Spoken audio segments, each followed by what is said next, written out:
Hello and welcome. My name is Alan, and today we'll be doing more ideas and opinions of Albert Einstein. Today we will be reading one piece called What is the Theory of Relativity? Written at the request of the London Times, published November the 28th, 1919. I gladly accede to the request of your colleague to write something for the Times on relativity.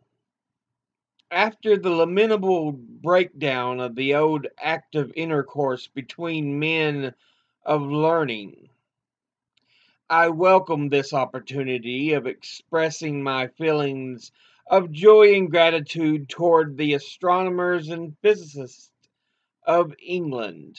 It is thoroughly in keeping with the great and proud traditions of scientific work in your country that eminent scientists should have spent much time and trouble, and your scientific institutions have spared no expense to test the implications of a theory which was perfected and published during the war in the land of your enemies.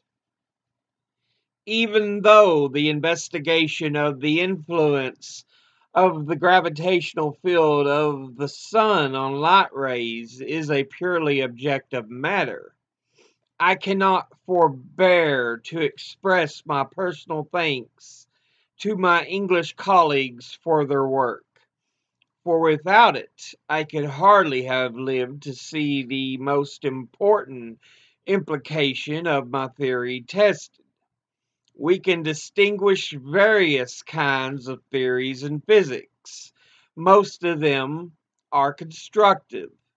They attempt to build up a picture of the more complex phenomena out of the materials of a relatively simple formal scheme from which they start out. Thus, the kinetic theory of gases seeks to reduce mechanical, thermal, and diffusional processes to movements of molecules, i.e., to build them up out of the hypothesis of molecular motion. When we say that we have succeeded in understanding a group of natural processes, we invariably mean that a constructive theory has been found which covers the processes in question. Along with this most important class of theories, there exists a second, which I will call principal theories.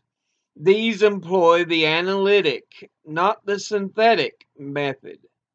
The elements which form their basis and starting point are not hypothetically constructed, but empirically discovered ones. General characteristics of natural processes, principles that give rise to mathematically formulated criteria, which the separate processes or the theoretical representations of them have to satisfy. Thus, the science of thermodynamics seeks by analytical means to deduce necessary conditions which separate events have to satisfy from the universally experienced fact that perpetual motion is impossible. The advantages of the constructive theory are the completeness, adaptability, and clearness. Those of the principal theory are logical perfection and security of the foundations. The theory of relativity belongs to the latter class. In order to grasp its nature, one needs first of all to become acquainted with the principles of what it is based. Before I go into those, however, I must observe that the theory of relativity resembles a building consisting of two separate stories: the special theory and the general theory. The special theory, on which the general theory rests, applies to all physical phenomena with the exception of gravitation. The general theory provides the law of gravitation and its relations to the other forces of nature. It has, of course, been known since the days of the ancient Greeks that in order to describe the movement of a body, a second body is needed to which the movement of the first is referred. The movement of a vehicle is considered in reference to the Earth's surface, that of a planet to the reality of the visible fixed stars. In physics, the body to which events are spatially referred is called the coordinate system. The laws of the mechanics of Galileo and Newton, for instance, can only be formulated with the aid of a coordinate system. The state of motion of the coordinate system may not, however, be arbitrarily chosen. If the laws of mechanics are to be valid, it must be free from rotation and acceleration. A coordinate system which is emitted in mechanics is called an inertial system. The state of motion of an inertial system is, according to mechanics, not one that is determined uniquely by nature. On the contrary, the following definition holds good. A coordinate system that is moved uniformly and in a straight line relative to an inertial system is likewise an inertial system.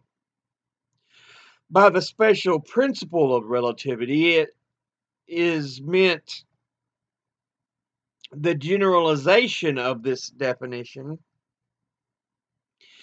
to include any natural event whatever. Thus, every universal law of nature which is valid in relation to a coordinate system C must also be valid as it stands in relation to a coordinate system C, which is in uniform transitory motion relatively to C. The second principle on which the special theory of relativity rests is the principle of the constant velocity of light in a vacuum. The principle asserts that light in vacuo always has a definite velocity of propagation independent of the state of motion of the observer or of the source of the light. The confidence which physicists place in this principle brings from the successes achieved by the electrodynamics of Maxwell and Lorentz. Both the above mentioned principles are powerfully supported by experience, but appear not to be logically reconcilable. The special theory of relativity finally succeeded in reconciling them logically by a modification of its kinematics, i.e., of the doctrine of the laws relating to space and time from the point of view of physics. It became clear that to speak of the simultaneity of two events and no meaning except in relation to a given coordinate system, and that a shape of measuring devices and at the speed at which clocks move depend on their state of motion with respect to the coordinate system. But the old physics, including the laws of motion of Galileo and Newton, did not fit in with the suggested relativist kinematics. From the latter, general mathematical conditions issued to which natural laws had to conform if the above mentioned two principles were really to apply. To these, physics had to be adapted. In particular, scientists arrived at a new law of motion for rapidly moving mass points, which has admirably confirmed in the case of electrically charged particles the most important upshot of the special theory of relativity concerned the inert masses of corporeal systems. It turns out that the inertia of a system necessarily depends on its energy content, and it's led straight to the notion that inert mass is simply latent energy. The principle of the conservation of mass lost its independence and became fused with that of conservation of energy. The special theory of relativity, which was simply a systematic development of the electrodynamics of Maxwell and Lorentz, pointed beyond itself, however. Should the independence of physical laws of the state of motion of the coordinate system be restricted to the uniform transitory motion of coordinate systems in respect to each other? What has nature to do with our coordinate systems and their state of motion? If it is necessary for the purpose of describing nature to make use of a coordinate system arbitrarily introduced to us, then the choice of its state of motion ought to be subject to no restriction. The laws ought to be entirely independent of this choice, general principle of relativity. The establishments of this general principle of relativity is made easier by a fact of experience that has long been known, namely, that the weight and the inertia of a body are controlled by the same constant equality of inertial and gravitational mass.